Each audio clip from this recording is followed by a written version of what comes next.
नमस्कार बच्चों, आज हम सामाजिक विज्ञान के अंतर्गत भूगोल विषय को लेंगे और संसाधन एवं विकास फर्स्ट चैप्टर करेंगे। आइए देखते हैं संसाधन से आप क्या समझते हैं। हमारे आसपास की वो हर चीज़ जो हमारे काम आती है, जिसको हम यूज़ करते हैं, जिसको हम प्रयोग करते हैं, वो संसाधन है।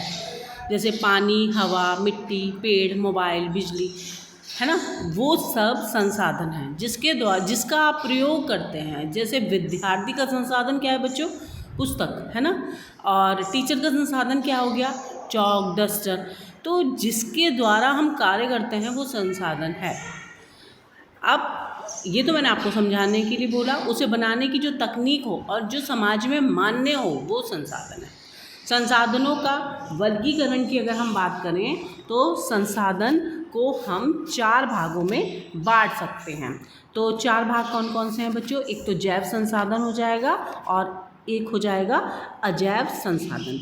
अब जैव संसाधन कौन से हैं? जो जीवित हों, है ना, जिनमें जान हो, प्राण हो, जैसे प्राणी हो गए, पेड़ हो गए, जानवर हो गए। अजैव संसाधन जो निर्जीव चीज़ों से हों, जैसे पत्थर, धातु, चट्टानें, कंप्यूटर, है ना, ये सब उदाहरण आते हैं जो मैंने आपको दिए हैं।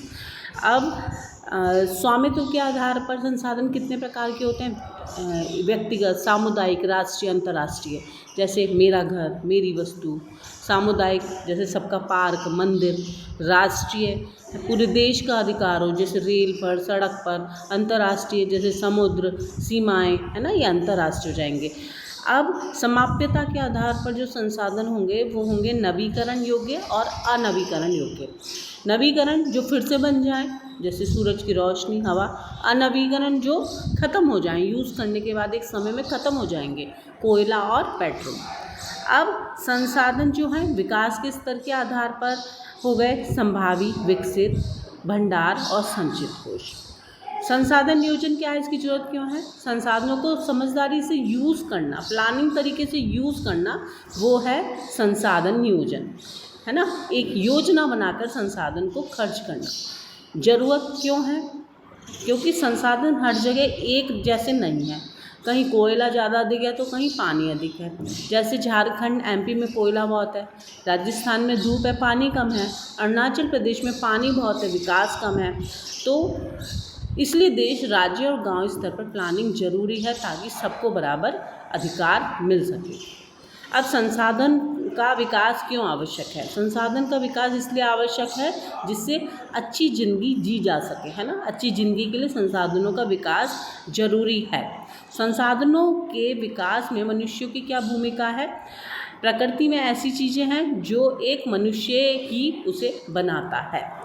अब प्रौद्योगिक और आर्थिक विकास के कारण संसाधनों का अधिक उपभोग कैसे हुआ?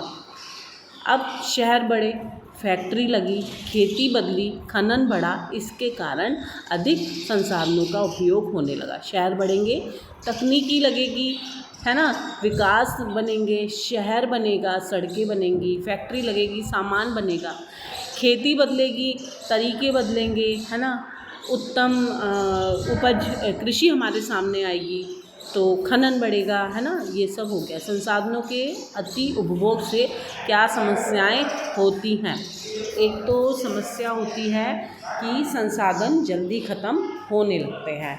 दूसरे, अमीर और गरीब और अधिक गरीब हो जाते हैं। तीसरा, धरती गर्म हो रही है, ओजोन परत टूटना, प्रदूषण जैसी परेशानी हो गई है। सतत पोषणीय विकास क्या है? ऐसा विकास जिससे हम धरती को नुकसान ना पहुंचाए, ये है सतत पोषणीय विकास। एजेंडा 21 क्या है? ये एक प्लान है जो 1992 में ब्राज़ील के रियो डी जेनेरो में सभी देशों से मिलकर बनाया गया था। सकल कृषि क्षेत्र क्या है? खेती वाली सारी ज़मीन को जोड़ दें, जो कुल ज़मीन बनती है उसे सकल कृषि क्षेत्र कहते हैं।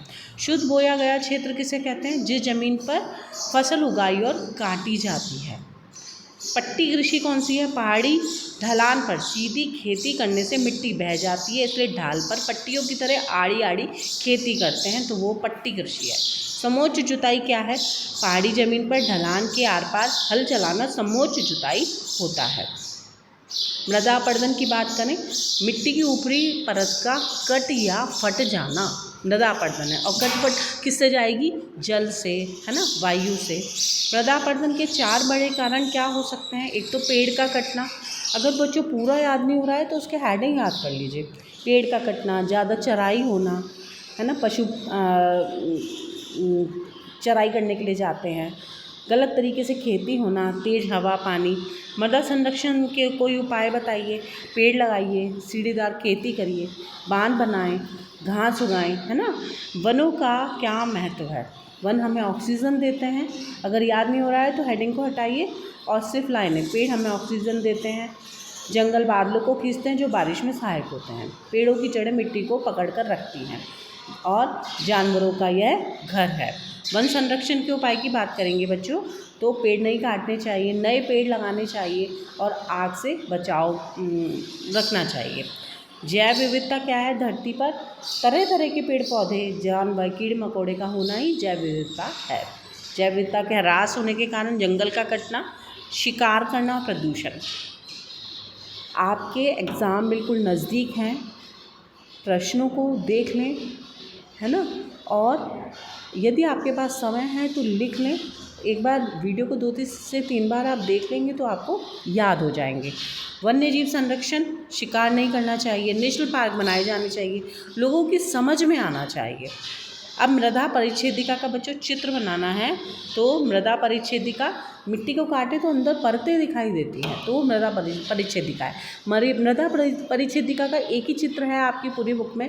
इस चित्र को अच्छी प्रकार से कर लें क्योंकि ये 1-2 साल में आता ही रहता है। अब ये देखिए, मैंने इसको बुक का ही लिया है बच्चों चित्र, तो ऐसे ये आप इस प्रकार से कर लेंगे। पहली परत इस प्रकार से, दूसरी अधः स्तरीय अपक्षय, फिर उपनदा, फिर ऊपरी संस्कर मृदा।